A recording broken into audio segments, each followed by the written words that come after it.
ladies. So my name is Brandis. I am the blogger here at Graceful Plate, and I'm also the founder of Graceful Plate Platinum, which is a 6-month mentorship program where I help women walk away from the diet mentality and find true food freedom. And right now I am talking to my Platinum ladies a lot about goals and values. And it's really interesting as we're entering into the new year, it's getting closer.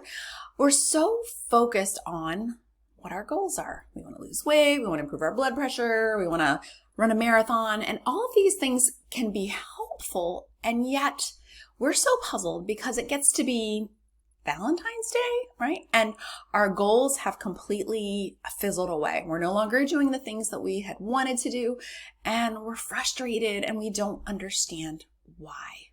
And it's going to come down to goals and values and understanding why values actually matter more than goals and why values informed goals is the answer to all of that. So I'm going to break it down a little bit, but if you have found yourself completely unmotivated to eat better, to lose weight, to get off the couch, right, and walk around the block after dinner, it's because maybe your connection to your values is a little bit shaky, or maybe you're trying to do something you actually don't value all that much.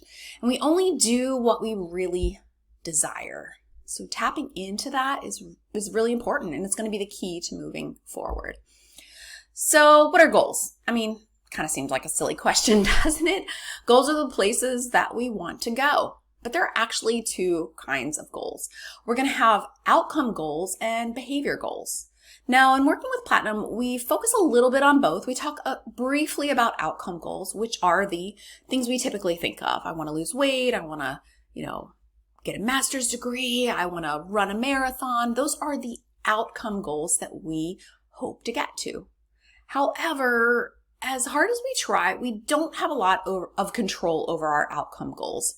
For example, you can't make yourself lose weight. You can't make yourself pass the test. You can't make those things happen. We just don't hold that kind of power in our hands. So outcome goals are motivating, but where the action really happens, where we actually have a little bit of control and we're able to reach those goals, is found in our behavior goals. And behavior goals, those are things that you do day in and day out.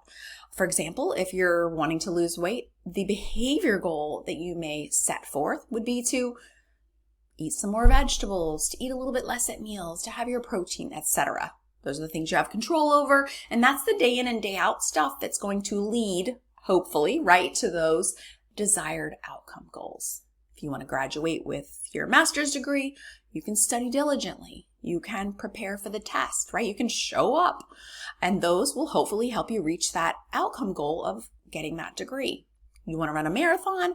Well, your behavior goal, your daily activity is going to be getting up and walk, doing your run, getting up at 4 a.m. on Saturday morning to run 20 miles. Doesn't necessarily, guarantee that you're going to be able to reach that end result, but it sure slates your chances to be a lot higher. So understanding the difference between outcome and behavior goals is really helpful, because then we can put our energy where we really want them to be. However, what if your outcome goals, the weight loss, the master's degree, the marathon, what if sometimes you find them not motivating you all that much? It's a good chance they're not tightly tied into your values. I'm going to take a little side trip here. We're going to talk about values for a moment. Values are the things nearest and dearest to your heart. If I were to ask you what your top values are, you'd probably say something like faith, family, honesty, integrity, etc. These are the things that draw us to other people. These are the things that we admire in the Lord, that we see in Jesus, and it just makes our heart melt.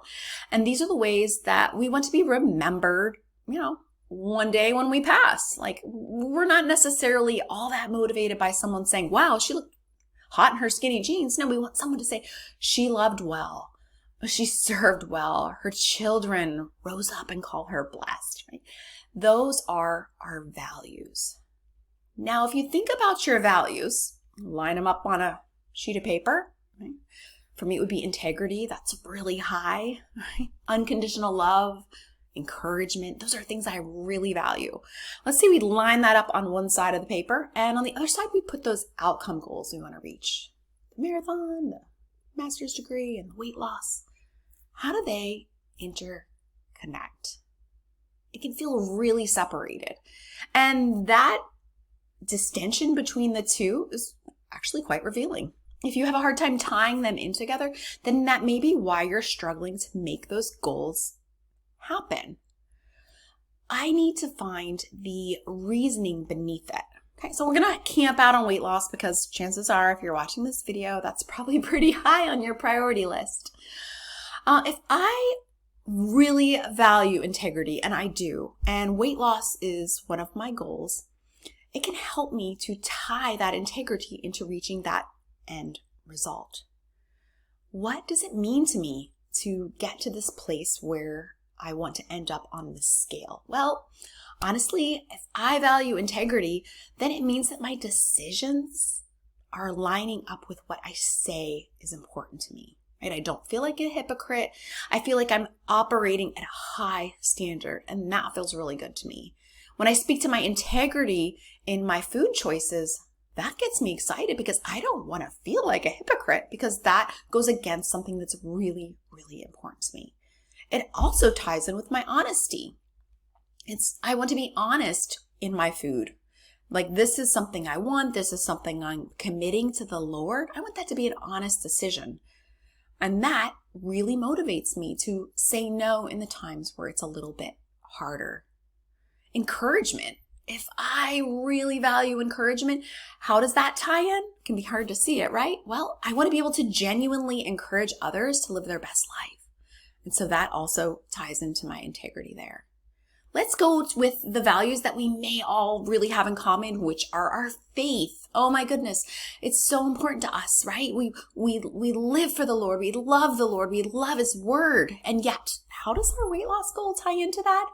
Well, it can come down to glorifying Him. Right? We want our actions, not so much the weight itself, but the actions that lead to the weight. We want those to glorify God. So it might not be so much the weight loss that we're looking for, but we're longing to have habits and actions and integrity that really speak to the fact that we believe God is worthy of our hearts and our actions and our behaviors.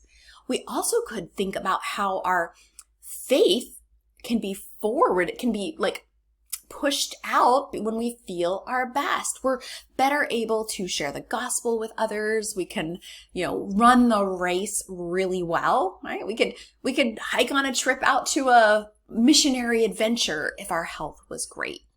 And that could be the thing that motivates us to push the plate away. Much more than looking cute in a swimsuit, right? Although that would be nice, it's a lot more about what deeply matters to you, because we only do what we want, so we want to connect with what it is that we truly and really want. Also, things like family may be really important to you, and many of us. Well, how does losing the weight tie into your family life?